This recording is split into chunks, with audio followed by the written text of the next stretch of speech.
Hi, everyone. Welcome to this episode of the Roast in the Ceilings podcast. Today we have with us a special guest. Would you like to introduce yourself? Hi, yes, sure. Thank you so much for having me. I'm really excited to be here. I'm Kennisha and I'm the founder of the Sunshine Youth. I'm currently a first year law student and I'm excited to be here and share my journey. So cool. Do you want to tell us a little bit about the Sunshine Youth? Like, what is? Sure. The Sunshine Youth, it's a student-led nonprofit organization. I started this in June 2023 and we focus on education for children and youth development. So, over the course of 1 year, we've done a lot of collaborations with other student organizations. We've done projects like book drives. We're currently working on a fundraiser and a writing competition. And we also work on our podcast and our blogs where we kind of meet new people and share new perspectives about the topic that we're working on. Oh, that is just wonderful. What has been your favorite project so far with the Sunshine You? My favorite project, I would say it's the current fundraiser. Um, I think because this was like one of the biggest projects we've done as an organization. It's been around 4 months since we're doing it. We're doing it in collaboration with another student organization called Neura Hope. And we've met so many new people through this process. We've learned so many different things. I've learned so many things as a nonprofit founder. So for me, this would have had to be the project which is my most favorite. Yeah, that's sick. Now I'm just wondering, could you maybe talk a little bit about what motivated you to like found this organization in the first place? Yeah. So I think the motivation is mainly just seeing a gap of it like around my surroundings. I think educational rights for children, it's something which still needs to be spoken about. I come from India, so in our community there is a very huge gap in education, and which is something that everyone's trying to fill in. So that's definitely the reason which motivated me to start this organization. Hmm. Mm, Like, that's amazing. why do you think we're seeing this gap in education? Like, it's the year 2024. A lot of people would have think that we all have access to it now. So, what are some of the reasons why there is still this need to be filled? I mean, honestly, it really depends. I don't have a definitive answer for that because, it depends on everyone's personal reasons as well. I think education, in today's day, it's become quite expensive as well. It's not as affordable for everyone. So I think that might be one of the reasons as well. But again, I'm not sure completely. Um, I think making education a little more affordable would make it even more accessible. That's not something we've worked on as an organization yet, but that is one of our goals, something that we want to provide or maybe work towards. Hmm.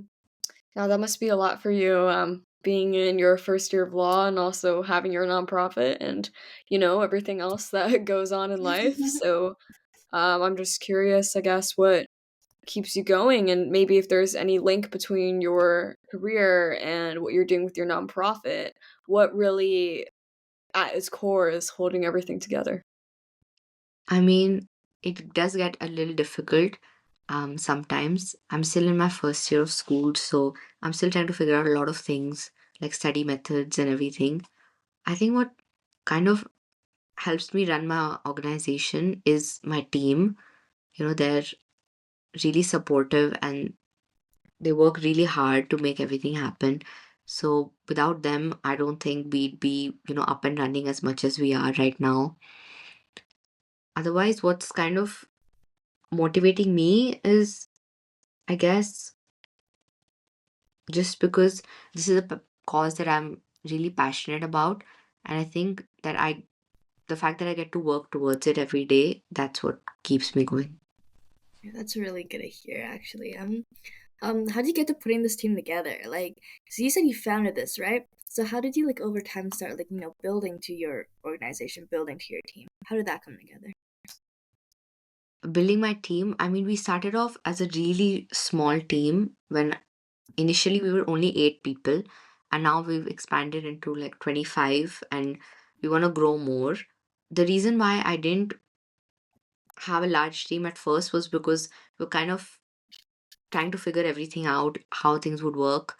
And I think having a small team really helped. And those core members have stayed throughout. So I would say building a team, you have to start small. And I think that helps in finding members which will truly help you figure out what your mission is. Does it ever get hard, like managing 25 people and making sure everyone's like knows what's going on?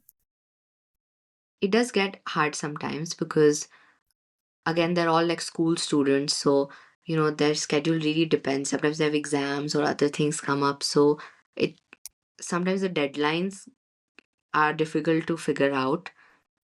But I would say still, I think communication helps a lot.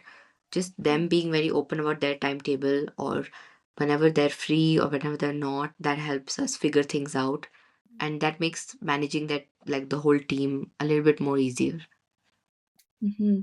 And now you mentioned earlier that part of your motivation behind your project is watching the people in the education system around you growing up in India. And I'm curious if you could speak a little bit to how that educational journey has been for you as a woman in law and as just a girl who grew up in India. Could you speak a little bit about what education is like there?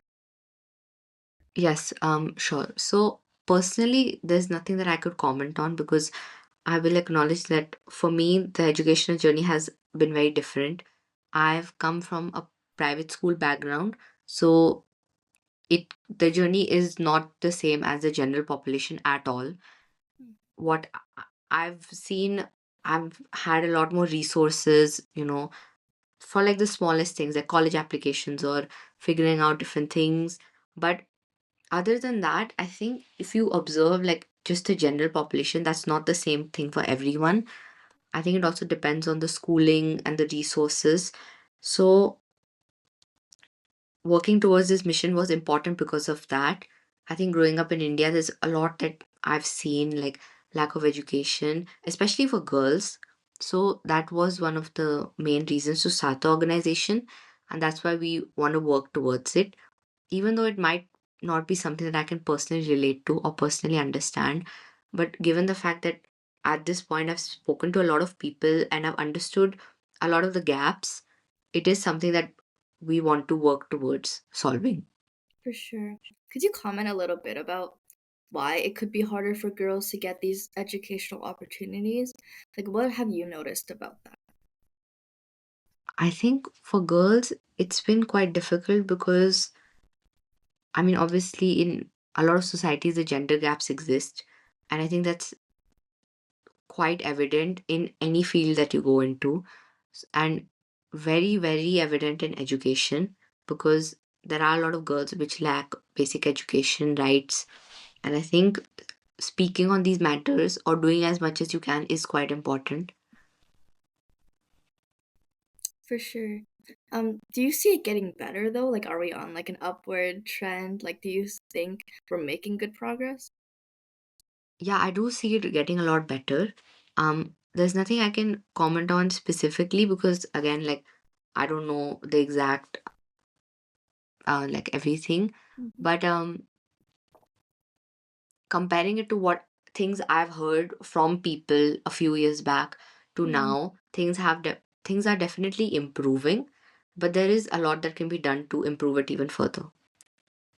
Do you have any like speaking of moving forward? Do you have any like plans with the Sunshine Youth going forward? Like any big projects coming up that you'd want to share? Um, our current projects are the ones which we're going to continue working on for like a few more months, which are the fundraising project for raising awareness for children with birth defects. Mhm. And our writing competition is currently going on. So those are the projects that we're working on. For the future, Nothing's planned yet, but we will be, posting on Instagram whenever we do announce something. Now, for young girls who are trying to attain this education that they might be lacking in their part of the world or might be lacking in their community, what would be your advice to them?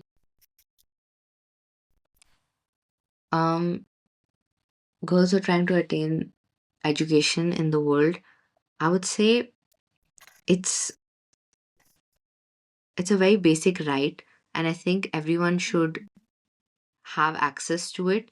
I think, a lot of the things that I have heard is how girls don't deserve education because of the gender gaps that are in our society. But I think it's something that everyone deserves, and girls deserve it as well.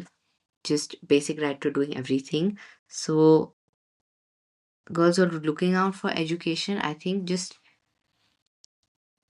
kind of going for it and not thinking that it's something which is, Mhm. you know, so sorry. I'm trying to think back on my thoughts, but it's a very basic right, and that's the only thing I can kind of, Mhm. yeah, speak about.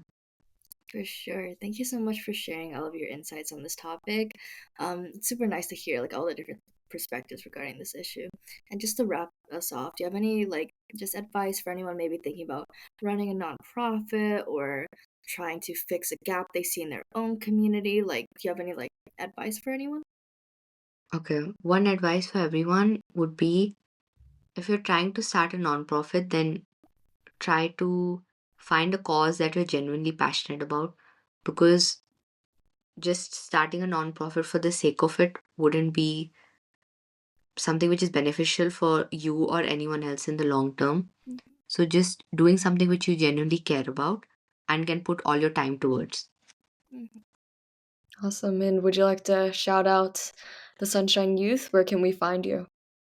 Yes, you can find us on Instagram at the Sunshine Youth. Awesome. Thank you so much. Thank you.